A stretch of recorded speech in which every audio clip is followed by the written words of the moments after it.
The rain had just stopped falling when Daniel stood alone in front of the small mud house where he grew up. The wind carried the smell of wet earth, and memories filled his mind like ghosts he couldn't escape. It had been 10 long years since he left this village. 10 years since he last saw his father.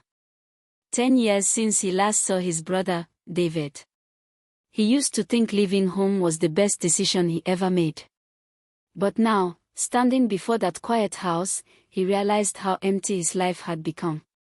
Their father, Mr. Ade, had been a good man, kind, honest, and respected by everyone. When he grew old and sick, David was the one who stayed behind. He worked the farm, cared for their father, and never complained. Daniel, on the other hand, was always chasing the city life. He had stolen some of his father's savings before leaving, promising to make it big and return one day. But he never did. Instead, he spent the money on friends, parties, and empty luxuries. When he received a letter that his father had passed away, he felt something cold inside him, not grief, but greed. He told himself he was only going home to pay his respects. But deep inside, he was returning for one reason, the inheritance. When Daniel entered the family compound, the villagers stared. Some whispered. Others looked away. They all remembered the day he ran off with his father's money. David came out of the house slowly, dressed in a simple white shirt. There were tears in his eyes, but a gentle smile on his face. "Brother," David said softly, "you came." Daniel forced a smile and hugged him. "Yes, I came. I heard about father. I had to be here." For a moment, Daniel almost felt something close to regret. But then he saw the documents in David's hands, papers that would change everything.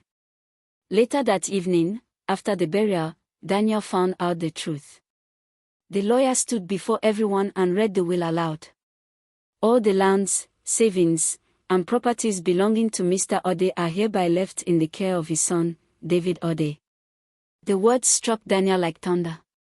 He was the first son. He should have inherited everything. But their father had given it all to David, the obedient one, the loyal one. Rage filled Daniel's chest.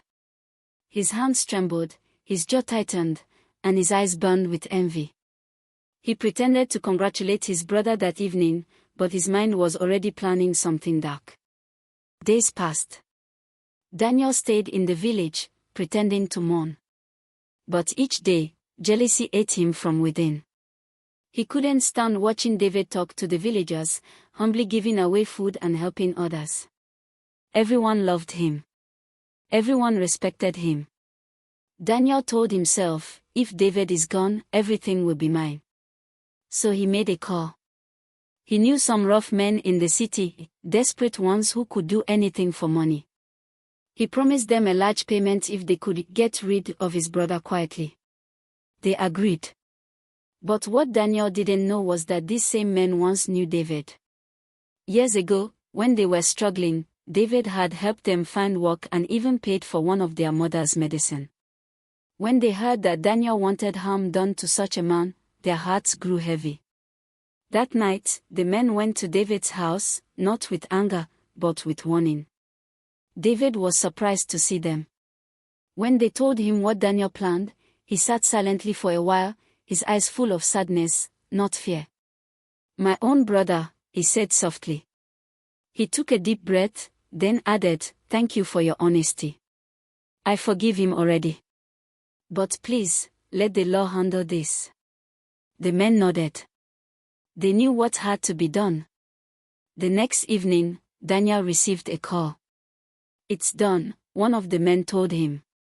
"Meet us at the old bridge to pay us." Daniel's heart raced. He felt powerful again. Finally, everything would belong to him. He drove to the old bridge at night, the sound of frogs echoing in the distance. He stepped out of his car with an envelope of money and looked around nervously. "Where is he?" Daniel asked. But before anyone could answer, bright lights flashed from every direction. Police cars surrounded him. He froze. The men he had hired stepped aside quietly, heads bowed. An officer walked up to Daniel. "Daniel Ode, you are under arrest for conspiracy and attempted harm against your brother." Daniel's voice shook. "What are you saying? This must be a mistake." But there was no mistake. The truth had found him.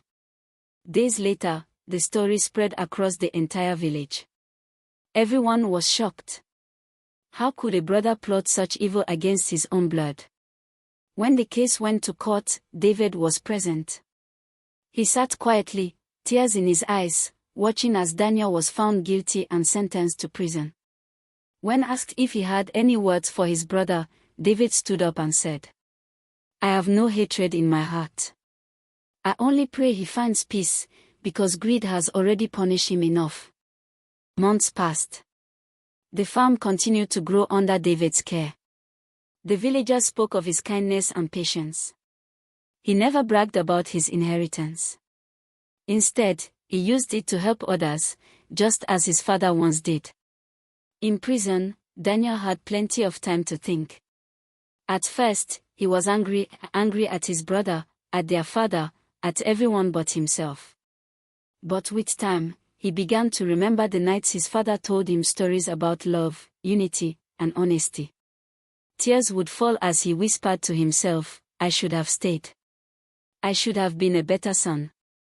Years later, Daniel wrote a letter to his brother. It said, "David, I am sorry for all I have done.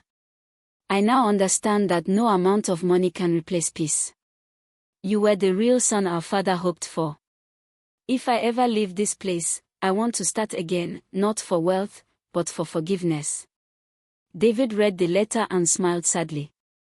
He looked toward the horizon and whispered, "I forgive you, brother. I forgave you the moment you betrayed me." And so, the story of Daniel and David spread through the village, a story of greed, guilt, and redemption. A story that reminded everyone that no wealth lasts when it's built on betrayal. Because in the end, it is not riches that define a man's worth, it is the love he leaves behind.